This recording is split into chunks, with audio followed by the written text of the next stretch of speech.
front page of the Daily Nation. Shah rot exposed as patients storm the ministry.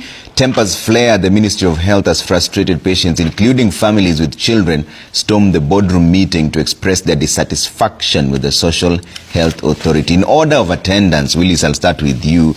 Is this Shah program working or not? You know, the sweetness of a pudding is in the eating. And as it is now, it's no longer those of us pundits on media who are talking about it, but you're seeing patients coming out to express their frustrations. So you cannot say that Shah is working when the ultimate consumers are out here telling you their frustrations with the system. Kenyatta National Hospital itself had to issue a statement, despite the fact that we will expect a statement from Shah itself. But Kenyatta National Hospital issued a statement confirming that for 2 days they've had a downtime. The unfortunate bit is that as we pontificate, there are people here who are dying.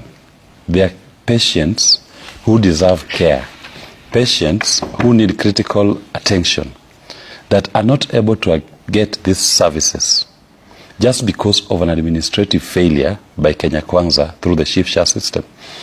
If, and I've always said this, if they felt the need that Shah was going to be a better deal, why did they spend time on a better transition mechanism that will ensure that the redundancy period from moving from NHIF to Shah does not cause even a single patient agony? They don't care. And look at even what they're charging and the quality of care that you're getting in return. There are people within the Shah system who are going to be paying almost 100,000 Kenya shillings per year. Some even up to as high as 200,000 Kenya shillings. But when it comes to quality of care, mediocre. Those who they try to gaslight that are going to pay 300 Kenya shillings, how many Kenyans are qualifying to pay 300 Kenya shillings? Majority of Kenyans who don't even work.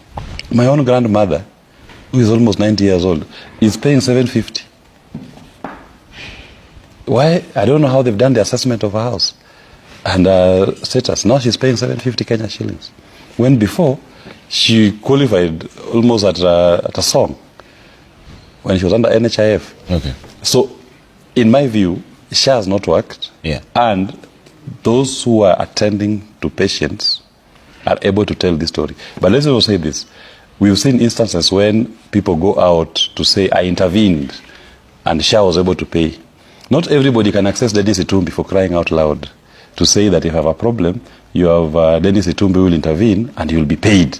Shah will pay, will clear your bill. Kenyans should be able to access a system without knowing anybody in high place. Okay. And the system should stop selling the few cases where they intervened and the cost was paid. Okay. Kigame, is that a fair assessment of the Shah system? Because they in their own admission, they say they've done 21,000 oncology sessions and paid for 8 kidney transplants, and also they've given about 8 billion shillings in payments to hospitals. Is it fair to say that Shah is not working, or is that a bias sort of approach? It's not just not working.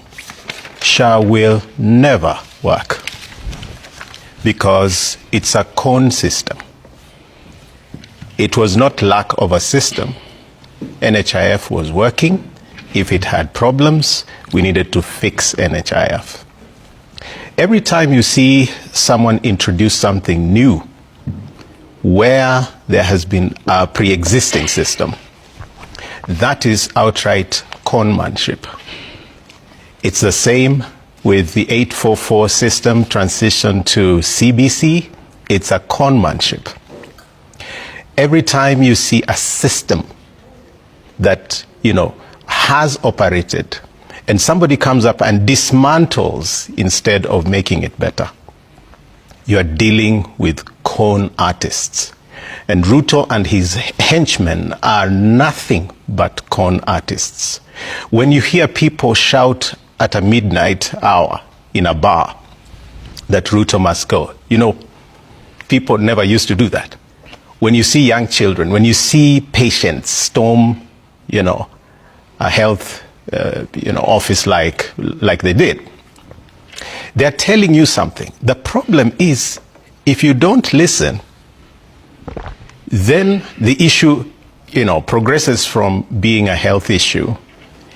But at the back of all this, Trevor, is a total system failure. If you are sick and your head is not functioning, your chest has issues, you can't walk, your tummy has issues, that's what the Kenya government looks like now. And we just don't know what next will fail tomorrow. And so I hold the view that we need to go right back to character-driven leadership. That is what is ailing our country. We want leaders without character. In fact, if you are without it, you seem to attract the center. But we have to turn that around. And it doesn't begin with those leaders, it begins with citizens. My problem is always the citizens. Mm-hmm. How do we keep, you just see somebody start this new system and you say, ni sawa tu, ni mkubwa, ni wetu. Yeah. I need to just, let me just hitchhike on something that maybe most of you may not be able to bring out. And this is it. I graduated the same year with President Ruto from university, undergrad. Mm-hmm. He was at the University of Nairobi. I was at KU. I was in school with Matiang'i. I was in school with Ojamong, Rachel Ruto. All these people are known to me. Yeah. I'm 9 months older than Ruto. So when you see me come out and speak about, say, an education system that does not work, in our days it worked, and he knows that. The health system worked. It was not the best, but it worked. So if you come to office and you know the difference, you saw the difference, you benefited from the difference, then you make everybody in the country miserable. You don't just need to go. Yeah. You don't deserve to be anywhere near leadership.